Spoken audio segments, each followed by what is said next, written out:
राष्ट्र सर्वप्रथम, राष्ट्र सर्वप्रथम, राष्ट्र सर्वप्रथम, राष्ट्र सर्वप्रथम। राष्ट्र सर्वप्रथम की बात कार्यक्रम में आप सभी राष्ट्रवासियों का हार्दिक स्वागत है। अश्विनी मास की प्रतिपदा से शारदीय नवरात्र शुरू होते हैं। इस बार शारदीय नवरात्र आज यानी 22 सितंबर सोमवार से शुरू हुए। इस वर्ष देवी दुर्गा का आगमन हाथी पर हो रहा है, जो सुख, समृद्धि, राष्ट्र उन्नति और कल्याण का प्रतीक है। अरुणाचल प्रदेश के ईटानगर में प्रधानमंत्री नरेंद्र मोदी ने 5100 करोड़ से ज्यादा रुपए के महत्वपूर्ण इंफ्रास्ट्रक्चर प्रोजेक्ट्स का उद्घाटन किया। केंद्रीय पेट्रोलियम एवं प्राकृतिक गैस मंत्री हरदीप सिंह पुरी ने घोषणा की कि केंद्र सरकार नवरात्रि के अवसर पर प्रधानमंत्री उज्ज्वला योजना के तहत 25 लाख मुफ्त एलपीजी कनेक्शन वितरित करेगी। जीएसटी की नई दरें नवरात्र के पहले दिन यानी आज से लागू हो गई हैं। अब जीएसटी के 5% और 18% के सिर्फ 2 स्लैब रह गए हैं।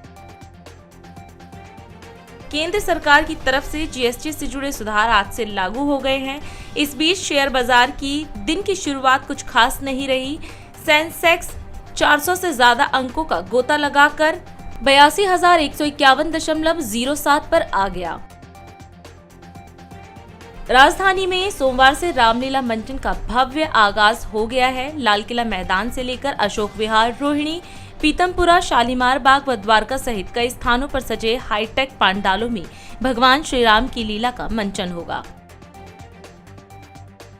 दिल्ली के लाल किले में होने वाले भव्य लवकुश रामलीला के लिए एक्ट्रेस पूनम पांडे को मंदोदरी के किरदार के लिए चुना गया है।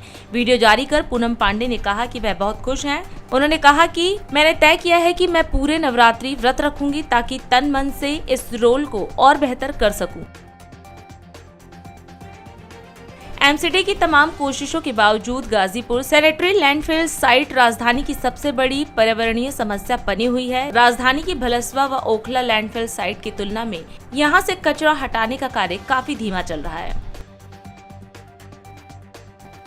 दक्षिण दिल्ली के हौजखास इलाके में साइबर ठगों ने पूर्व बैंक अधिकारी से 23 करोड़ रुपए ठग लिए। आरोपी ने पहले पुलिस अधिकारी, बाद में प्रवर्तन निदेशालय व सीबीआई अधिकारी बनकर बुजुर्ग को मादक पदार्थ की तस्करी में लिप्त बताकर डरा दिया। प्रधानमंत्री नरेंद्र मोदी ने अरुणाचल प्रदेश की राजधानी ईटानगर में 5100 करोड़ रुपए से अधिक की विकास परियोजनाओं का शिलान्यास और उद्घाटन किया। वहीं नवरात्रि के पहले दिन पहुंचे पीएम ने हिमालय की खूबसूरत वादियों का जिक्र करते हुए कहा कि यह यात्रा विशेष है। उन्होंने देश भर में अगली पीढ़ी के जीएसटी सुधार लागू करने और जीएसटी बचत महोत्सव की शुरुआत की घोषणा की। प्रधानमंत्री ने बिजली, कनेक्टिविटी, पर्यावरण और स्वास्थ्य से जुड़ी योजनाओं को अरुणाचल के विकास की नई छलांग बताते हुए राज्यवासियों को बधाई दी। साथियों, मेरा यहां आज अरुणाचल आना तीन वजहों से बहुत विशेष हो गया है। पहला तो ये कि आज नवरात्रि के पहले दिन मुझे ऐसे सुंदर पर्वतों के दर्शन करने का सौभाग्य मिला। नवरात्र में आज के दिन हम मां शैलपुत्री की पूजा करते हैं और शैलपुत्री वो प्रयागराज पर्वतराज हिमालय की ही बेटी है। दूसरी वजह ये कि आज से देश में नेक्स्ट जनरेशन जीएसटी रिफॉर्म्स लागू हुए हैं। जीएसटी बचत उत्सव की शुरुआत हुई है। त्योहारों के इस मौसम में जनता जनार्दन को ये डबल बोनांजा मिला है।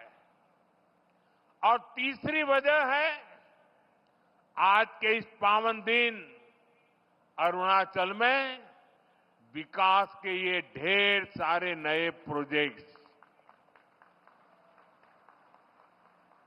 आज अरुणाचल प्रदेश को पावर, कनेक्टिविटी, टूरिज्म और हेल्थ सहित अनेक सेक्टर से जुड़े प्रोजेक्ट मिले हैं, ये बीजेपी की डबल इंजन सरकार के डबल बेनिफिट का बेहतरीन उदाहरण है।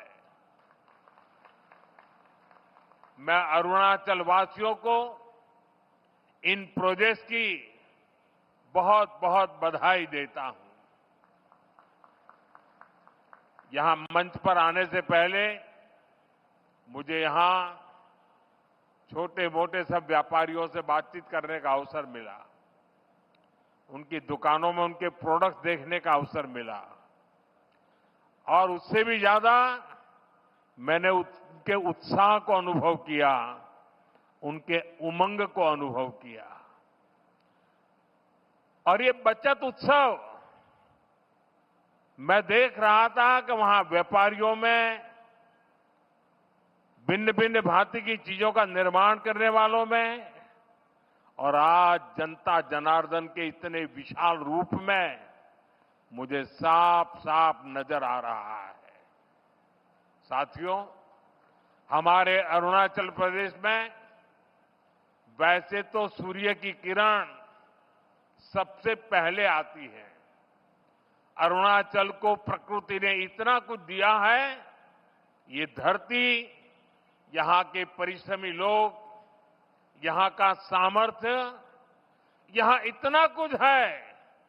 लेकिन तब जो लोग दिल्ली में बैठकर देश चलाते थे, उन्होंने अरुणाचल को हमेशा नजरअंदाज किया।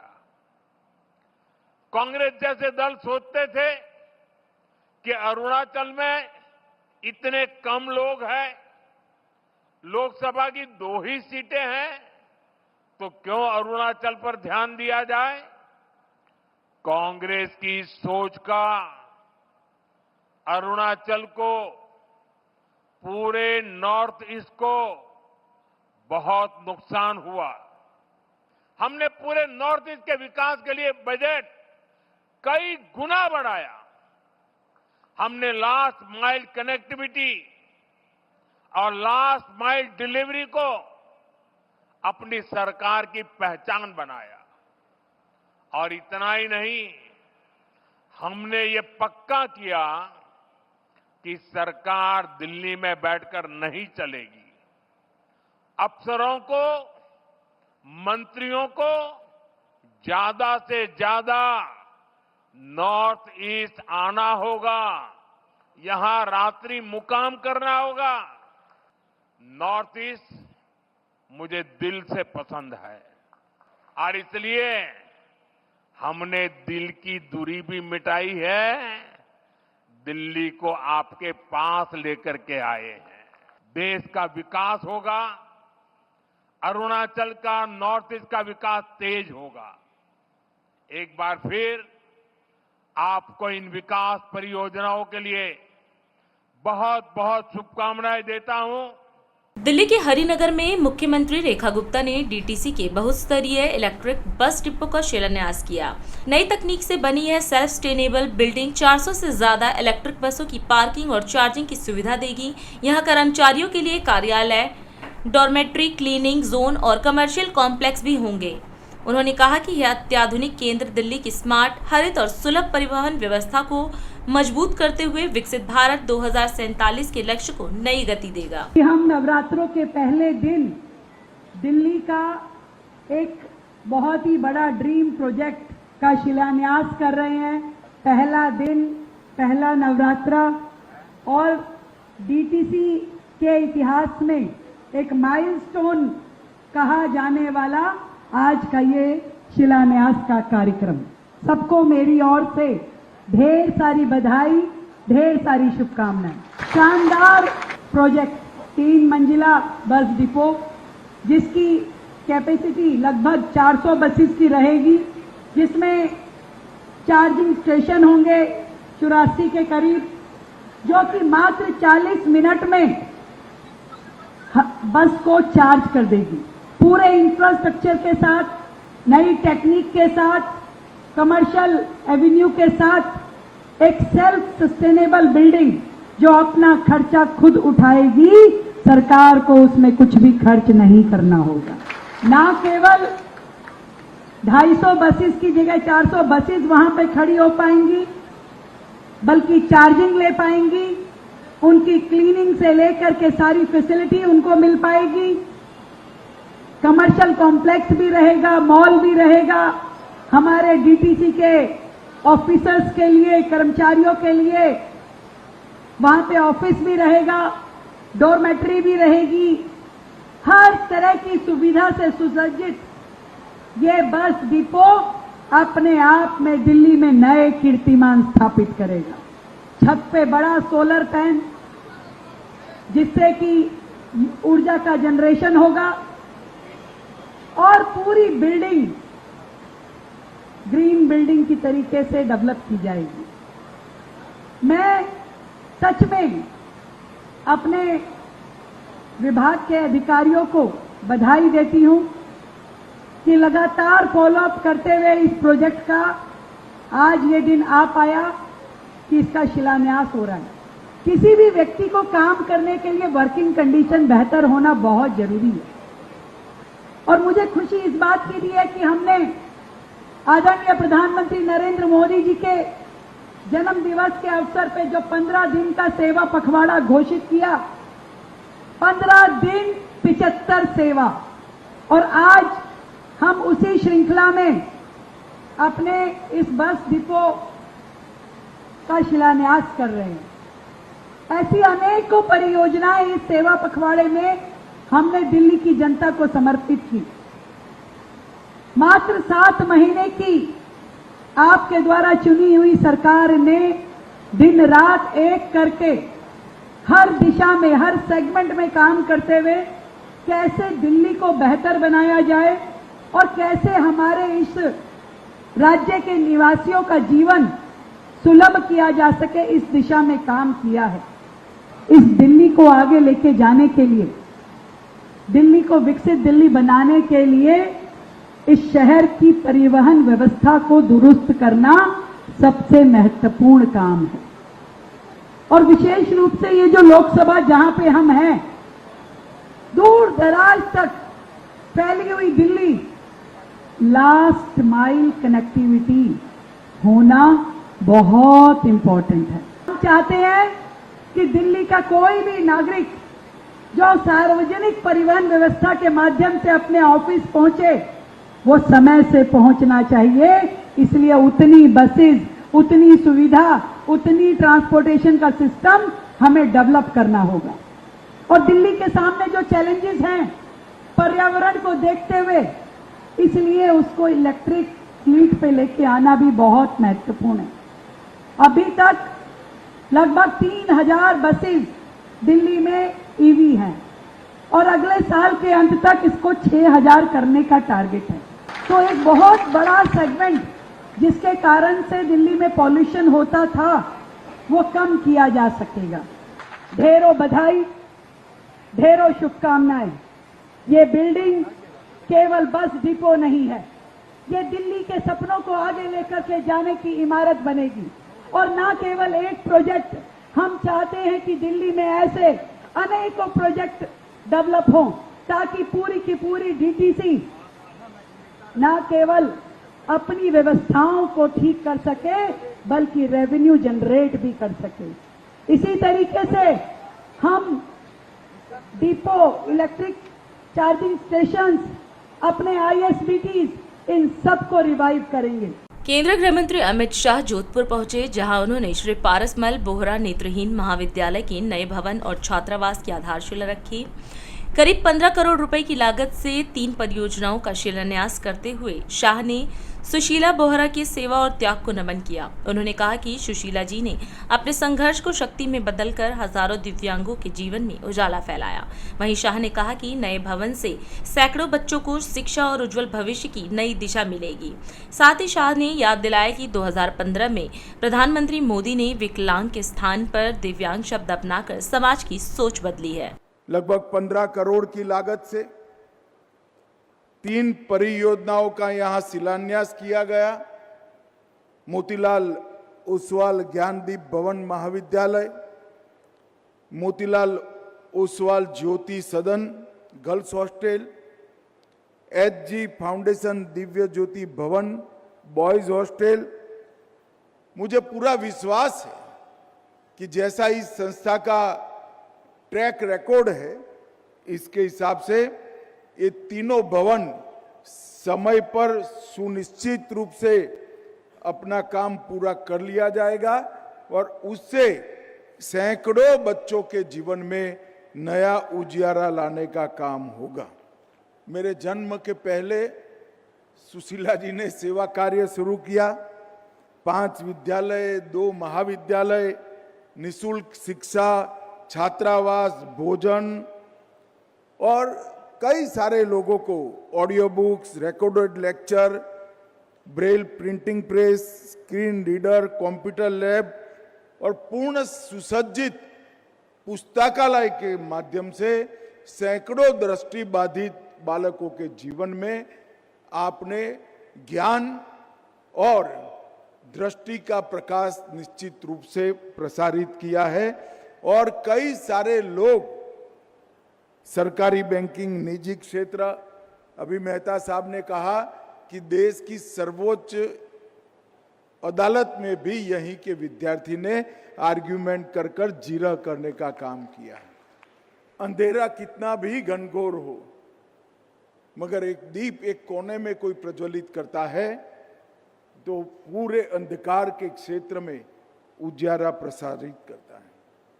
हमारे समाज के सामने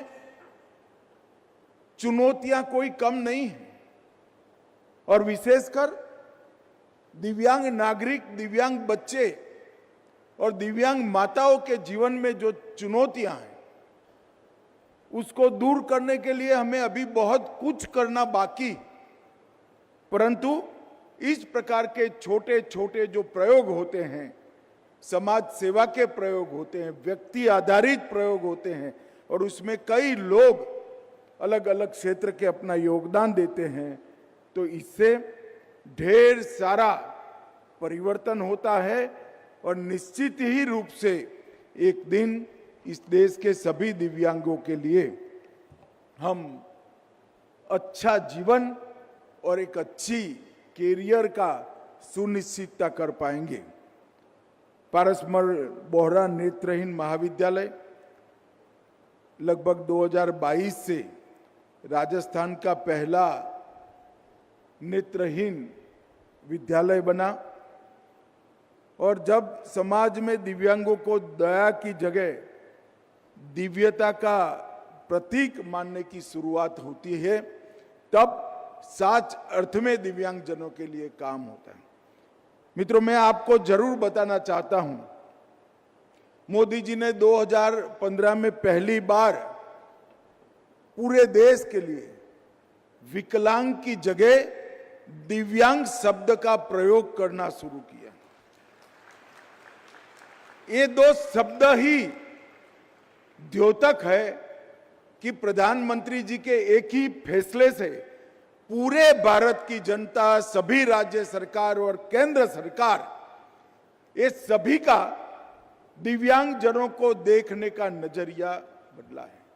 अभी समय है एक ब्रेक का, हम चलते हैं ब्रेक पर, आप कहीं जाए नहीं, छोटा सा ब्रेक। श्रेया फर्निशिंग लेकर आया है आपके लिए होम कलेक्शन, जिसमें आपको मिलता है upholstery fabric, designer curtains, home and office decoratives, carpets and sofa cover कम से कम दाम में कीर्ति नगर में आपके लिए उपलब्ध है। Kamal Buildtech Private Limited, fulfilling promises. With our professional team and experience of delivering projects, in past we guarantee you peace of mind and top quality work in an affordable price. राष्ट्र सर्वप्रथम की बात कार्यक्रम में break के बाद एक बार फिर आप सभी राष्ट्रवासियों का स्वागत है। नई दिल्ली में केंद्रीय मंत्री अश्विनी वैष्णव ने भाजपा मुख्यालय में प्रेस वार्ता कर बताया कि प्रधानमंत्री नरेंद्र मोदी ने जीएसटी में नेक्स्ट जनरेशन सुधार लागू करने का ऐतिहासिक फैसला लिया है। उन्होंने कहा कि अब डेली यूज की वस्तुओं पर कर घटने से आम जनता को बड़ी राहत मिलेगी।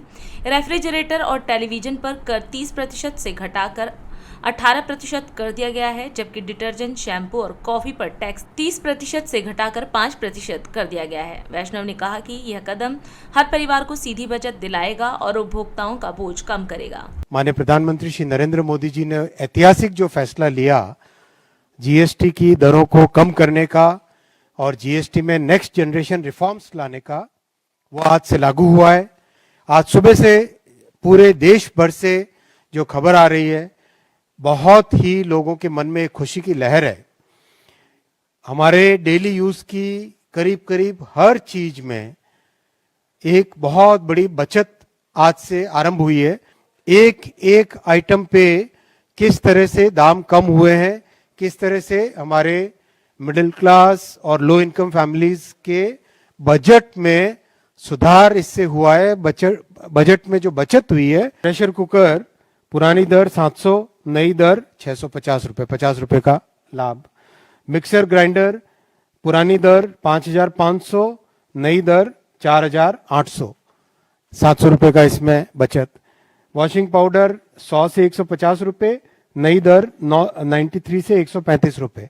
तो हर एक आइटम में जो बचत है वो न्यूज़पेपर्स में भी अब छप गया है। करीब करीब हमारे डेली यूज की हर आइटम में, चाहे रसोई के आइटम हो, चाहे बच्चों के पढ़ाई के आइटम हो, चाहे घर में टीवी, फ्रिज, अगर कार अपग्रेड करनी है, नई कार लेनी है, स्कूटी नई लेनी है, टू व्हीलर नया लेना है, हर एक चीज में बचत ही बचत आपके, हम सबके 140 करोड़ देशवासियों के जीवन में। मैं आपके सामने लाके रखना चाहता हूं यूपीए के समय जो टैक्स की दरें थी और आज जो टैक्स की दरें हैं, कई आइटम्स आपके सामने रखना चाहूंगा। शुरुआत करते हैं सीमेंट से। यूपीए के समय में 30% टैक्स होता था, 30% मतलब साधारण परिवार का घर बनाने का सपना कैसे पूरा होता। एनडीए में 18%, आधे से कम, आधे करीब करीब। सैनिटरी पैड पे 13% टैक्स होता था, वो अब 0 हो गया है। घर में जो पेंट उपयोग में आता है उस पे 30% टैक्स होता था यूपीए के समय में, वो 18 हो गया। जूते चप्पल फुटवेयर 18% होता था यूपीए के समय में, वो 5% हो गया। टेलीविजन सेट्स 30% होता था, इंडी का पुराना जो रूप था यूपीए उस समय में, वो 18 हो गया। रेफ्रिजरेटर, घर में फ्रिज, आज हर एक परिवार एक एस्पिरेशनल परिवार है, सभी की इच्छा होती है कि घर में फ्रिज हो, टीवी हो। रेफ्रिजरेटर कोई लग्जरी की चीज नहीं थी उस जमाने में भी, लेकिन यूपीए के समय में 30% टैक्स होता था, कम होके 18% हुआ। तो एक एक आइटम घर में हम आम उपयोग में डेली यूज में लेके आते हैं, डिटर्जेंट पे भी 30% टैक्स था यूपीए के समय में, कांग्रेस के समय में, वो कम होके 5% आ गया। शैम्पू 30% था, 5% आ गया। कॉफी डेली सुबह पीते ही पीते हैं, तो 30% थी, 5% आया। टूथपेस्ट जैसी डेली यूज की चीज पे यूपीए के समय में 30% टैक्स था, 30%, वो 5% हो गया अभी। तो हर एक चीज पे, किसानों का भी देख लें हम, फर्टिलाइजर और यूरिया पे 12% टैक्स था, वो 5% हो गया। हर एक तरीके से जीवन के हर मोड़ पे यूपीए के समय में टैक्स का बड़ा एक टेरर था।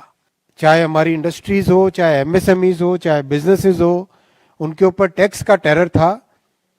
मोदी जी ने आके 2014 के बाद में सबका साथ, सबका विकास, सबका विश्वास और सबका प्रयास जो लिया, उस मंत्र से सभी राज्यों को साथ लेके आए। पहले जो 50 टैक्सों का मकड़जाल था उसको दूर करके एक यूनिफाइड जीएसटी लेके आए। यूनिफाइड जीएसटी जब सब जगह एक्सेप्टेबल हो गई, तब उसमें और नया नेक्स्ट जनरेशन रिफॉर्म्स लेके आए। एक मेथोडिकल वे में, एक स्टेप बाय स्टेप प्रोसेस से आज एक बहुत अच्छे मुकाम पे पहुंचा है देश। इसके लिए मैं माननीय प्रधानमंत्री जी को बहुत बहुत धन्यवाद देना चाहूंगा, माननीय वित्त मंत्री जी को धन्यवाद देना चाहूंगा कि इतने मेथोडिकल तरीके से जीएसटी में बड़ा रिफॉर्म लाए। इस रिफॉर्म में बहुत सारे कंप्लायंस प्रोसेसेस सिंप्लीफाई हो गए, बहुत सारी अलग अलग फाइलिंग्स होती थी, बहुत सारे फ्रीक्वेंट मैनुअल प्रोसेसेस होते थे, कॉम्प्लेक्स पेपर वर्क होता था, वो सारा का सारा फिनिश कर दिया है। सब चीजें ऑनलाइन, सिंगल ऑनलाइन पोर्टल पे लेके आ गए। आज पंचकुला में महाराजा अग्रसेन जी की जयंती के अवसर पर राज्य स्तरीय समारोह आयोजित किया गया। मुख्यमंत्री नायब सैनी ने कार्यक्रम में हिस्सा लिया और महाराजा अग्रसेन को नमन करते हुए सभी को शारदीय नवरात्र की शुभकामना दी। इस दौरान मुख्यमंत्री ने लगभग 116 करोड़ 22 लाख रुपए की लागत से 557 परियोजनाओं का उद्घाटन किया, जिनमें 72 महिला सांस्कृतिक केंद्र शामिल हैं। साथ ही मुख्यमंत्री किसान खेत सड़क योजना के तहत 101 सड़कों और 225 गांवों की सड़कों पर स्ट्रीट लाइट का भी उद्घाटन किया। मुख्यमंत्री ने इन कार्यों को संकल्प से सिद्धि तक पहुंचने का अवसर करार दिया। जो 17 सितंबर से लेकर के 2 अक्टूबर तक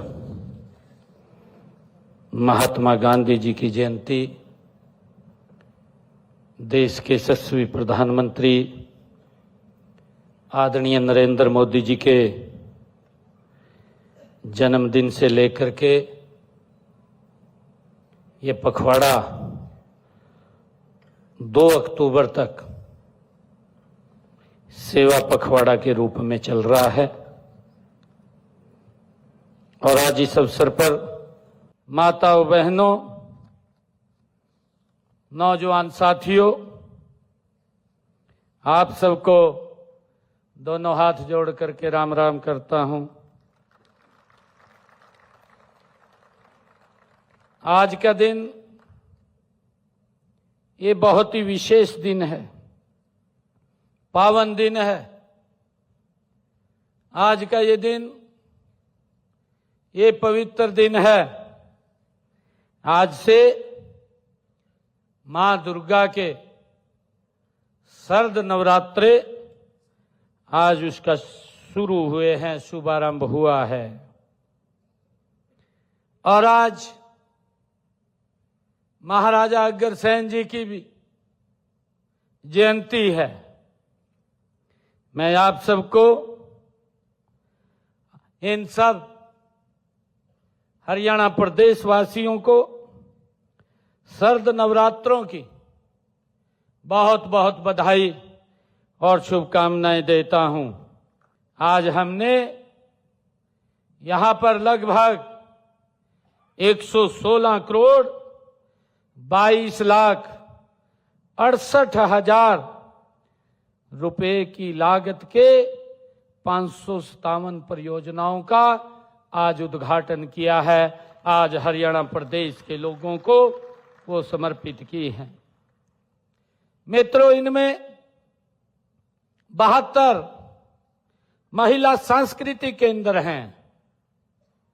महिलाओं की ये मांग थी कि हमारे लिए भी महिला चौपाल बने, और हमने ये निर्णय किया कि महिलाओं के लिए ये सांस्कृतिक केंद्र खोले जाएंगे, जिसमें 341 हमने पहले खोले थे। 72 महिला सांस्कृतिक केंद्र उसमें अब और जुड़ रहे हैं। इसके लिए आप सबको बधाई देता हूं। मित्रों, 90 इंडोर जिम, वो भी आज उनके उद्घाटन हुए हैं। और 69 योग एवं व्यायामशालाओं का भी आज उद्घाटन हुआ है। मुझे खुशी है कि मुख्यमंत्री किसान खेत सड़क योजना के तहत 101 सड़कों के एवं 225 गांव की फिरनी पर स्ट्रीट लाइट्स का भी आज उद्घाटन हुआ है। उसको भी आज हमने हरियाणा प्रदेश के लोगों को समर्पित किया है। मित्रों, यह केवल परियोजनाओं का यह उद्घाटन नहीं है, बल्कि ये हमारे संकल्पों को सिद्धि तक पहुंचाने का ये आधार है। हमारे वादों की पूर्ति का और हरियाणा को विकास के नए शिखर पर ले जाने का ये हमारी प्रतिबद्धता का ये प्रतीक है। और अधिक खबरों के लिए आप हमारे YouTube चैनल दैनिक इंडिया दर्पण को अभी सब्सक्राइब करें और नोटिफिकेशन के लिए बेल आइकन को प्रेस करना ना भूलें। आज हम इस कार्यक्रम में आपसे विदा लेते हैं। आप अन्य खबरों के लिए बने रहें। राष्ट्र सर्वप्रथम, वंदे मातरम, जाग उठा है भारत। राष्ट्र सर्वप्रथम, राष्ट्र